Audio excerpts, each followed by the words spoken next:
Welcome to the Mind. What do we really mean by genius? Matters. Gifted brains are different. Podcast.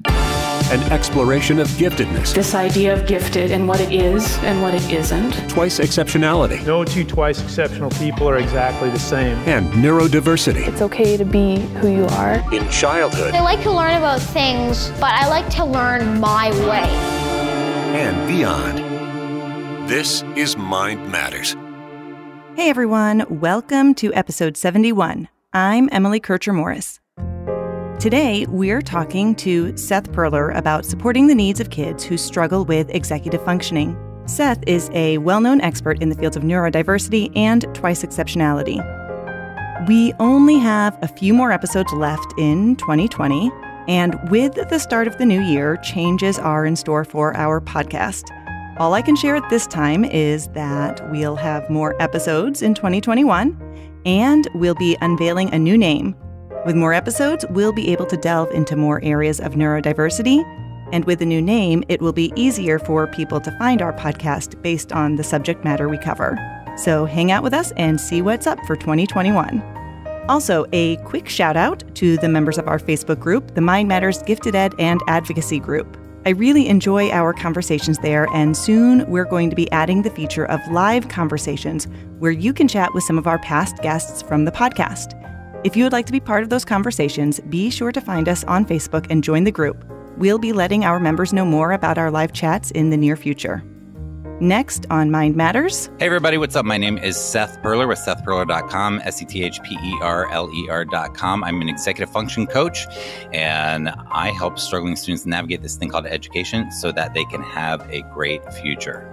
Stay right where you are.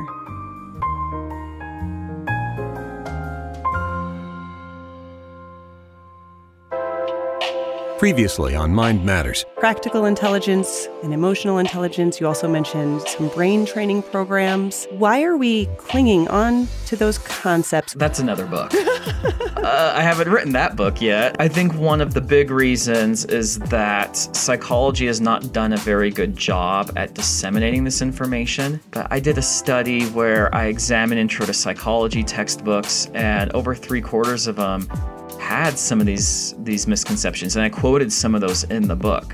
If we can't even get our own textbooks right, how on earth should we expect lay people who haven't studied this for a living to get it right? And so I don't really blame society. I blame psychology more than anyone else. That's episode 69.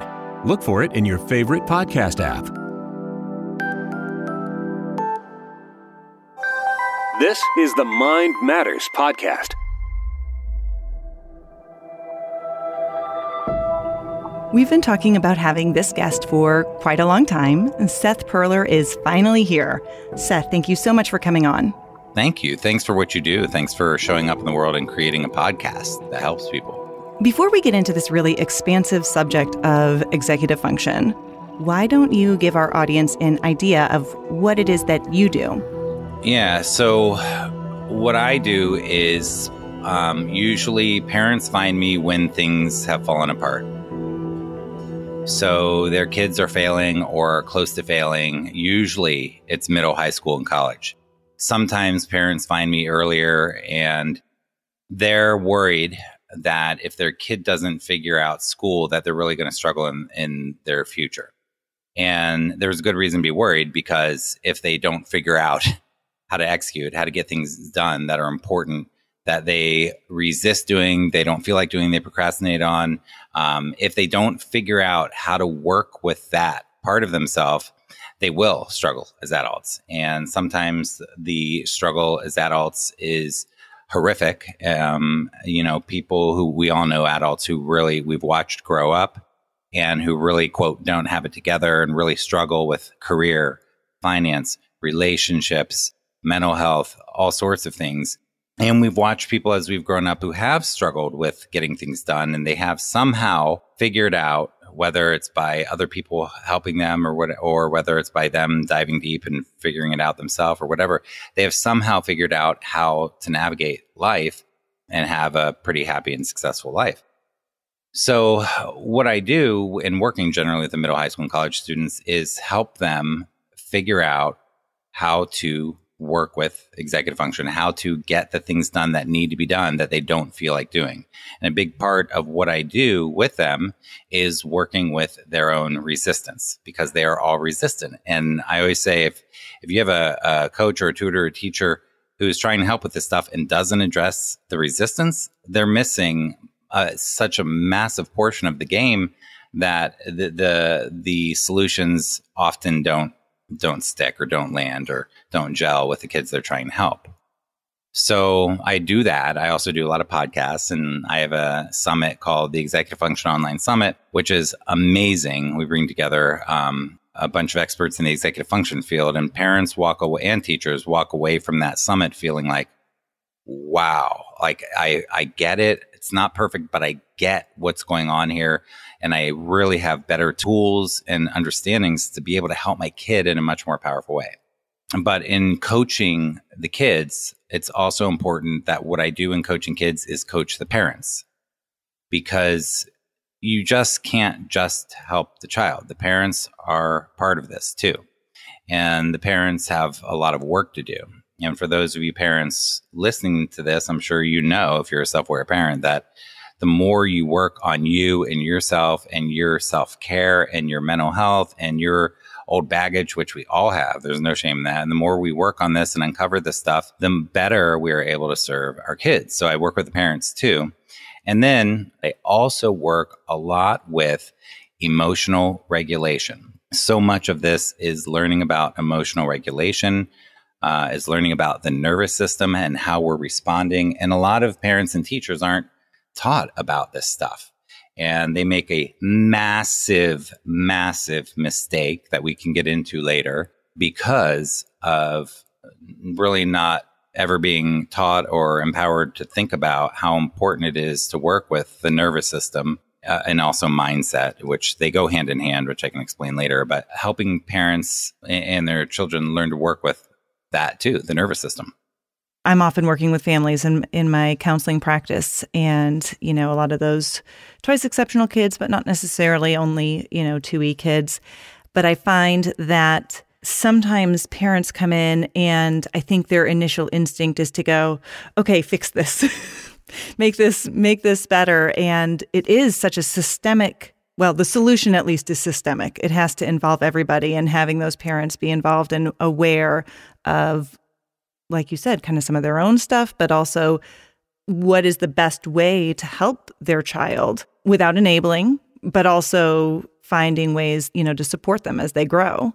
Yeah, and I'm glad that you said without enabling. And I often talk about enabling, and I associate it with a few different words, but there's sort of this place that I talk about where we're helping kids. So there's sort of this zone of being able to help them. And on one side of the zone is enabling. So imagine this gray space in the middle of the zone, and then you have your black space and your white space. And we're working in the gray with the kids. We're not working in a black or white space.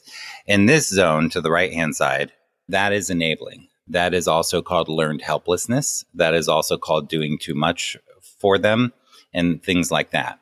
In this zone, so the sweet spot, that's the gray zone where we're really able to push them past their comfort zone.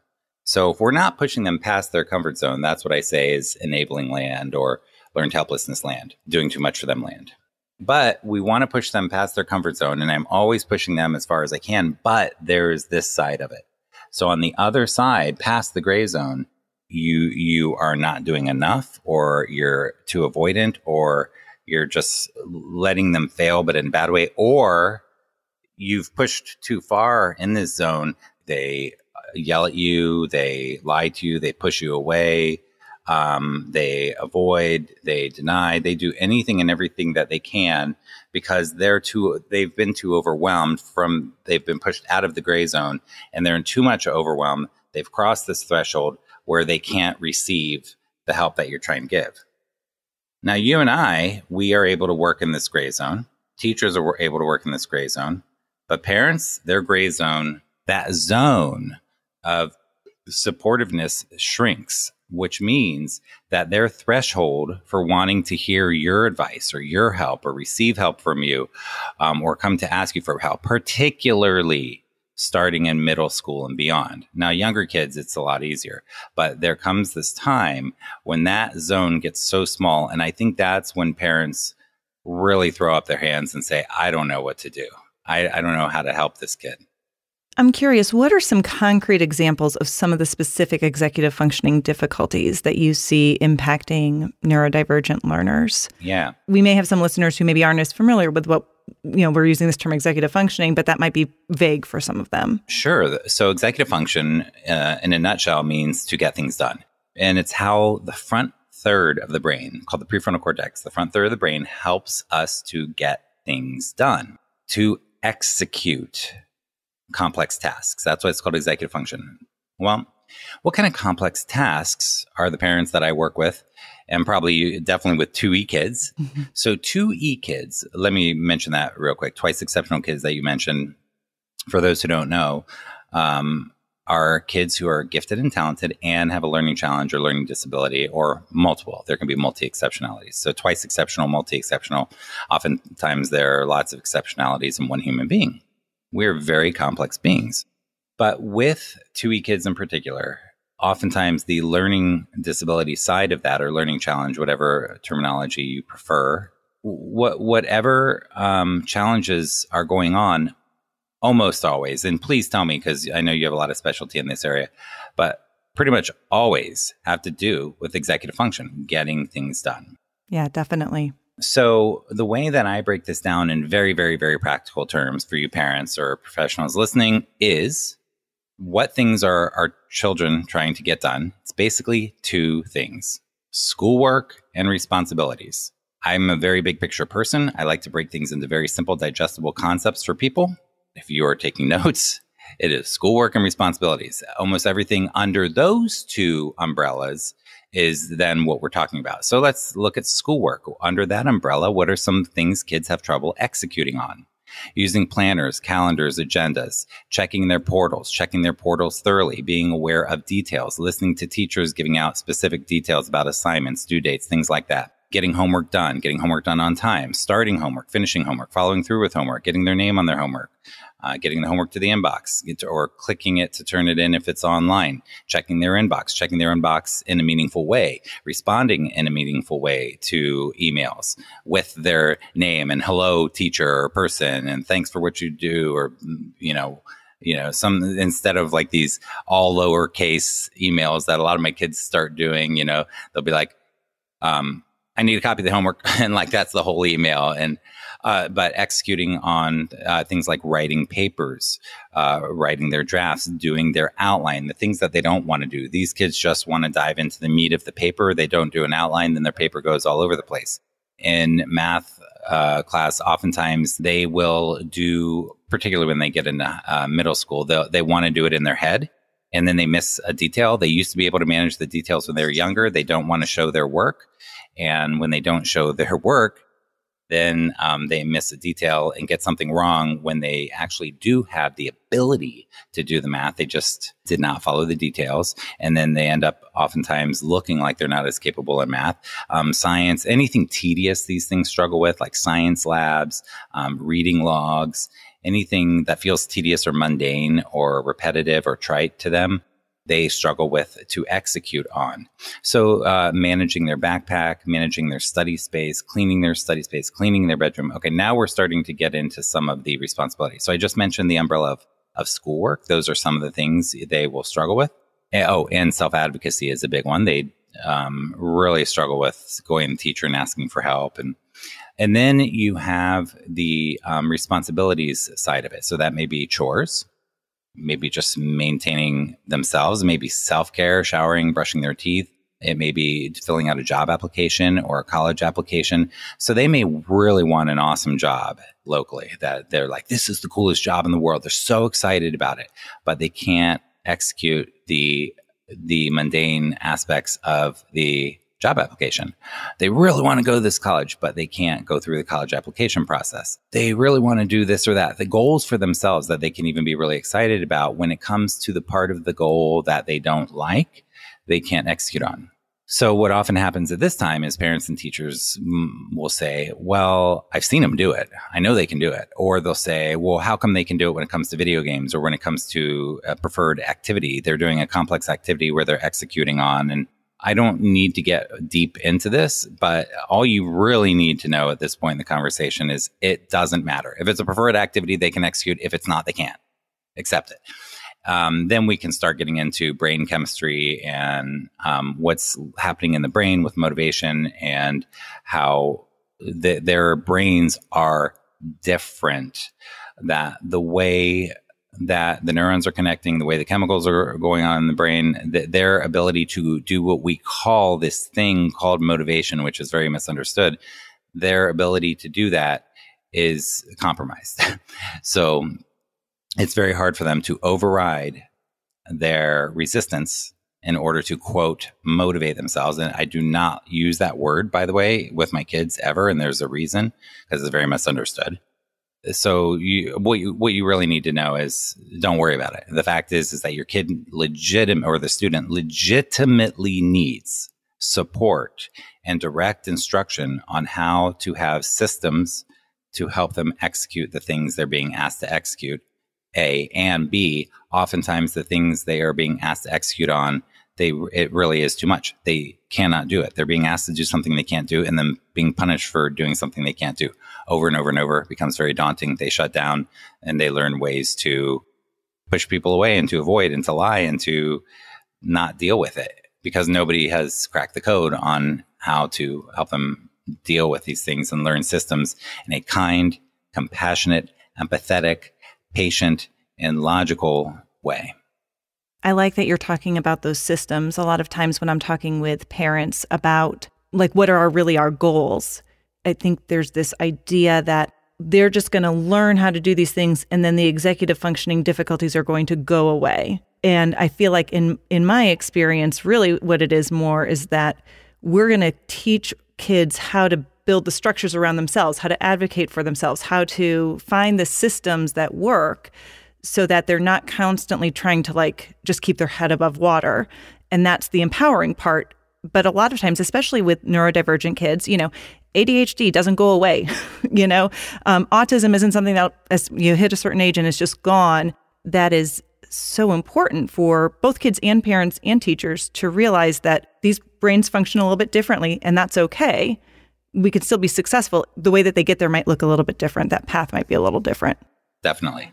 I'm curious. You mentioned that you don't like to talk too much about, well, not that you don't like to talk about it necessarily, but that you don't use the term motivate yourself with the kids that you talk to. Talk to me a little bit more about your ideas about motivation. Okay, so that brings up what I started saying earlier in the conversation, and I said maybe I'll talk about it later in the conversation. Here's what I said was the biggest one of the biggest mistakes that adults make when trying to help these kids is thinking motivation is like flipping a light switch, that you can choose to be motivated. On one hand, you have a can't. On the other hand, you have a won't. When we think that what we often do is misunderstand the student and think that it's a won't, that they won't do what they're being asked, that they won't motivate themselves, that they won't choose to be more disciplined. If they would just care more about school, that they're being willful, they won't choose to care enough, they won't try harder. Then on the other hand, there's a can't. And with these kids, our brains develop from the back forward. Prefrontal cortex is in the front of the brain. That's one of the last parts of the brain to fully develop. And it doesn't fully develop until we're 25 or 30 years old. Now, people with strong executive function, that part of their brain is really doing great with executing and the quote motivation stuff. But for these kids, that part of the brain is still developing. And in the ADD world, they talk about how there's about a 3-year developmental delay in maturity and in executive function. 3 years, that's a lot. So these kids are getting the message, just motivate yourself, when they literally can't. So what that does to them is they end up feeling shame. They end up feeling hurt. they end up suffering. They end up questioning themselves and feeling like, what's wrong with me? Am I broken? I can't do this. Why should I even try? This is stupid. This is not worth my energy. Now, some of these kids, they just keep trying harder and harder and harder and harder and just suffer more and more because it is really hard for them to do these things. And they have like no life outside of school. These are the kids that spend, an hour or two on an assignment that could take 30 minutes. And so there are some that keep pushing and pushing and pushing, and they get really hard on themselves. But either way, the message is, hey, kid, you won't. What's wrong with you? That's what they hear. Mm-hmm. Instead of, hey, kiddo, you can't. Let's help you do what you can do and build you up from there with empathy and compassion and love and kindness and patience and support. Yeah, I think that's important. So what happens in your field is you end up seeing a lot of people that you see are people who have dealt with internalizing these messages and are suffering, and their mental health is suffering, and they're anxious and they're depressed and they're really stuck, and they have beliefs that have been embedded that are really hard. And I'm sure you work a lot with their beliefs about who they are and their value as a human being, their self-worth, that they're not enough. And nobody wants our kids everybody who sends those messages to kids is well-intended. Well, most people are very well-intended. They want to be helpful.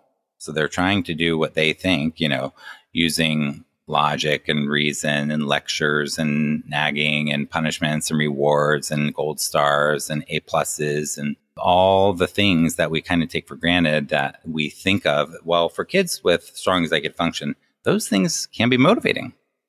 Not for these kids. Those programs and those strategies only work with the kids who don't need them. Yes.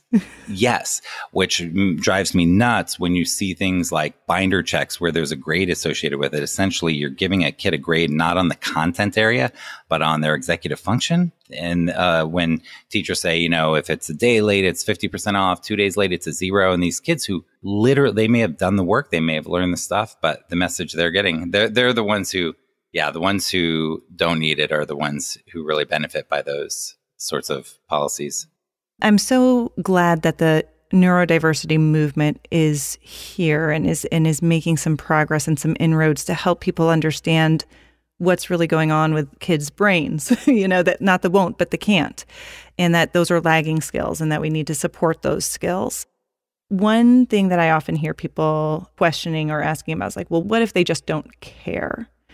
Which, as we've talked about, it's not that they don't care. It's that they don't have the skills. But where do you advise them to start? Like, what tips do you give to those either parents or educators? That's a really difficult situation to be in. And I hear that a lot too. What if they don't care? Now, when I talk about the can't and the won't and that they do care, as they get older and more jaded, it does become more of a won't. Mm-hmm. And I think what's really important for the listener who's asking, what if they don't care, is to really understand how life feels for your kiddo, the kiddo that you're thinking about that doesn't care. Their experience has been that when they were younger, they tried really hard. And then they were told, that's not good enough. Then they tried really hard. And they were told, that's not good enough. And they did it again and again and again and again. And throughout many experiences over a long period of time, they began to do what any normal person in any situation that felt daunting like that would do. So for you, the listener, think about something that you don't like. A sport that you say, oh, I'm not good at that. Or creativity, oh, I'm not creative. Or whatever you think you're not good at. And think about how daunting it is for you and how if somebody said, oh, you should blah, blah, blah, you'd be like, no, I'm not good at that. I can't. You have made a decision that you don't want to put your energy there. It's not a value to you. Well, these kids are being told, put your energy here, even though you have to still climb this mountain that you can't climb, and we're not going to help you in a way that actually helps you. Mm-hmm. We have to imagine how they feel. So I just wanted to set that up before I actually answer your question. My actual answer to your question is, it starts with a relationship. And it starts with attachment theory. And it starts with that the child, if I don't care if they're college, I don't care if they're 5. They just want to feel heard. Now, do they want to be heard? Yeah, but I said feel heard. They want to feel heard. And they don't want to feel heard once. They want to feel heard over and over and over and over again until they are emotionally safe enough with you to know that they are heard. That may take weeks, months, years. It is not going to happen in one conversation. What we often do, instead of hearing them, is lecture them. Right. And use logic and reason and try to explain to them something we've usually already explained 5,000 times to them. They know exactly what we're going to say word for word. They could predict it. They could write out a script, send it to Hollywood. They don't need to hear that stuff over and over. And we don't need to have a conversation with them, make them feel heard, and then ruin the whole conversation by wrapping it up by saying, okay, just want to let you know, like I've been telling you for this many years, blah, blah, blah, and give them the lecture at the end. No. This is an often damaged relationship that has to be healed. There's no shame in this for anybody. It's just the reality. If there's some damage, there has to be some healing. Mm-hmm. And it takes time. But it starts with learning about attachment theory and how to listen and hear and help your child feel heard, seen, understood, known, just like you want to feel heard by your friends, your spouse, your family, your coworkers. You want to feel like they hear you, like they understand you, like they get you, like they've got your back, like they see you, like they take time to be there for you. You want to feel like that. If you don't feel like that, that's called insecure relating. If you feel like that and you can think about someone who you know they've got your back all the time, that's called secure relating. Our kids don't feel secure in this system and these experiences they're going through. So it's then people don't often think that this is where it starts, but this is where it starts. So if you have that kid that seems like they don't care, it starts with the relationship. Now, the frustrating thing about that for parents and for other professionals that are working with the kid is that you see the matrix. You see, okay, yes, we've got this relationship thing. We want to work on this, blah, blah, blah. But the kid needs to get this done or they're going to fail this class or they're going to fail this year or they're going to fail out of college or they're going to whatever. And you see the matrix that the X, Y, and Z has to be done or else. Well, problem is that the tactics that we resort to, that we've been programmed to resort to, don't work to achieve what we think we're trying to achieve. So like it or not, if you have a kiddo like that, you're going to have to step back about 1,000 steps further than you thought you needed to actually move forward. You know, the 2 steps back, 1 step forward, like might be 1,000 steps back. Right. Well, and they're short-term fixes. They're Band-Aids. They might get you through the end of the quarter or whatever. But again, how have you damaged that relationship in that process? How have you haven't taught that child perhaps how to self-advocate or how to, and it's hard because this is the system that we're in. It's hard to work within the boundaries and the confines of what the school system is. It can be crazy making, yeah. Are there any specific ideas that you have found that help within those boundaries, like within the school, to maybe help get the school on the kid's side or something? That's a tough one because I deal with schools all the time. And you have 2 types of teachers, administrators, school staff. You have those that get it and those that don't get it. And when it comes to those that don't get it, you have 2 types. You have those that are willing to get it and those that aren't. So I don't know what the percentages are. I don't really care. You know, with your kid, with the relationship with your kid and the people at school.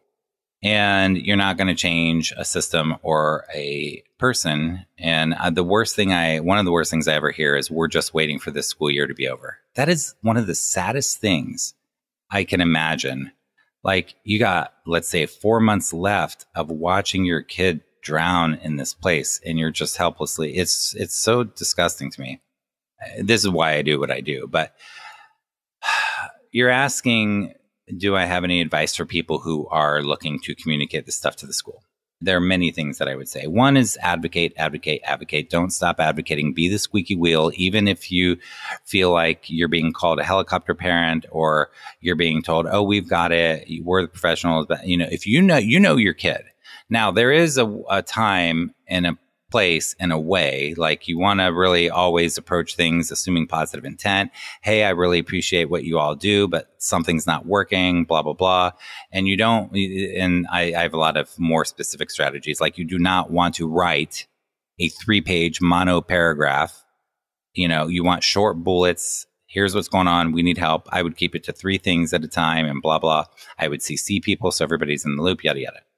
But the point is keep advocating and asking for what you need. Mm-hmm. Might you be wrong? Yeah, you might. Might you be right? More often than not, parents know in their gut and don't listen to it. And then years later are like, I wish I would have X, Y, and Z. Yeah. So listen to your gut. You might need an external advocate. There might be paid ones. There might be free ones. And it's really frustrating because a lot of times even trying to advocate this is the hard part, still doesn't get you what you need. Mm-hmm. So anyhow, that's part of it. If you have the teacher that won't, there's just nothing you can do but have a paper trail, advocate, and tell your kid, you know what? I love you. You are not your grades. Yeah. I don't care if you fail this class. I am here for you no matter what. I will do anything for you. And I'm not perfect and I'm going to mess up. But in the end, I am here for you and you just do your best and we're good. That's really hard for some parents, especially with exceptional executive function that have belief systems about the world that are literally terrifying to the parent on a nervous system level for them, that if their kid doesn't do A, B, and C, that the parent's nervous system is like anxious that their kid's not going to. So that's really tough for some parents to act upon, but don't give up. Keep trying. Beliefs change. Yeah.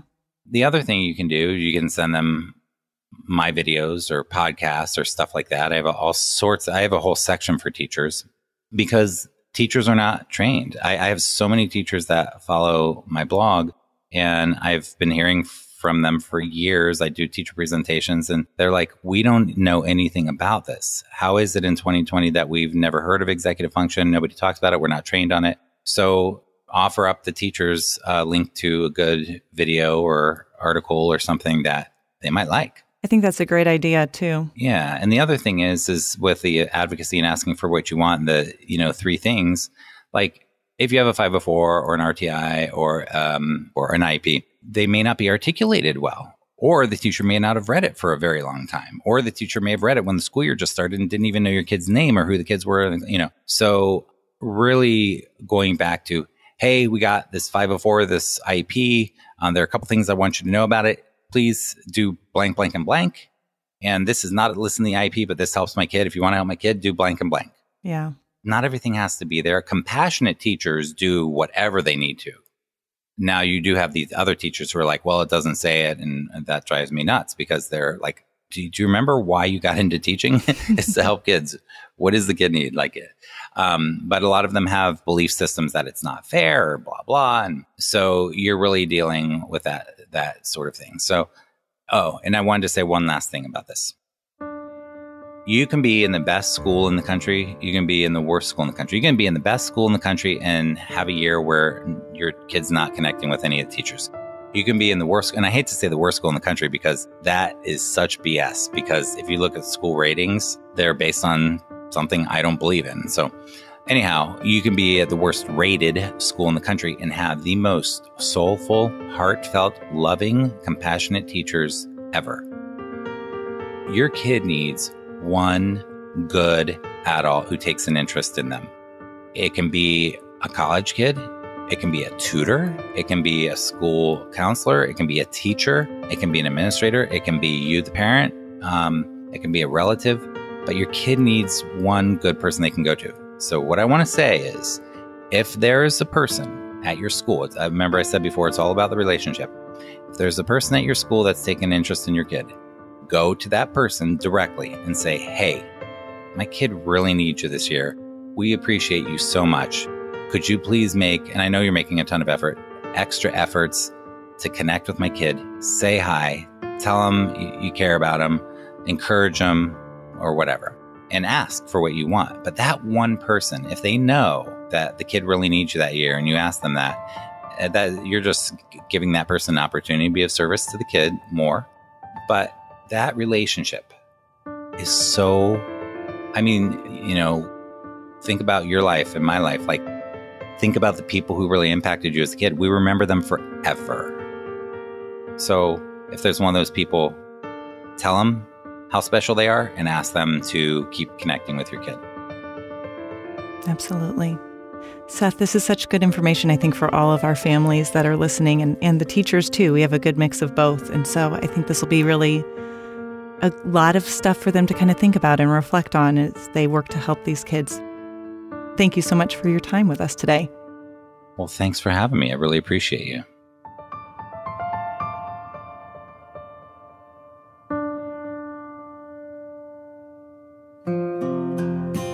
It doesn't matter if a student's struggles are due to a specific diagnosis, a general lack of maturity, or something else. Most often when a student is struggling academically, there is some type of executive functioning difficulty that is occurring. It isn't laziness. It isn't a lack of motivation. And it does need support and understanding to be overcome. What Seth shared about starting with the relationship really resonated with me. In the mental health field, one of the main and first therapeutic interventions we use is rapport building. We have to consider that many of the kids and teens who struggle with executive functioning may have a difficult time trusting adults in authority positions, depending on what messages they've internalized about themselves and about their autonomy and their ability to change. Remember that when we're supporting kids with executive functioning difficulties, we aren't just talking about teaching them how to do the skill. We're also teaching them how to build the supports around themselves to be successful now and in the future. I'm Emily Kircher-Morris. I'll see you next time on Mind Matters.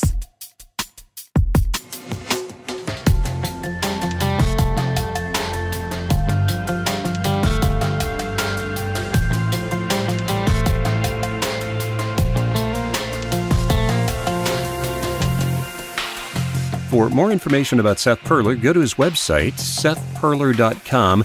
It's SETHPERLER.com. There are links to his YouTube channel and more on our episode 71 page at mindmatterspodcast.com. If you haven't heard, Mind Matters is getting an update for 2021 with more episodes, even a new name, but still all the stuff you enjoy now. Watch social media and our website for more details as we get closer to the first of the year. For Emily Kircher-Morris, I'm Dave Morris, the executive producer of Mind Matters and Emily's support human. Stay safe, stay healthy. See you next time.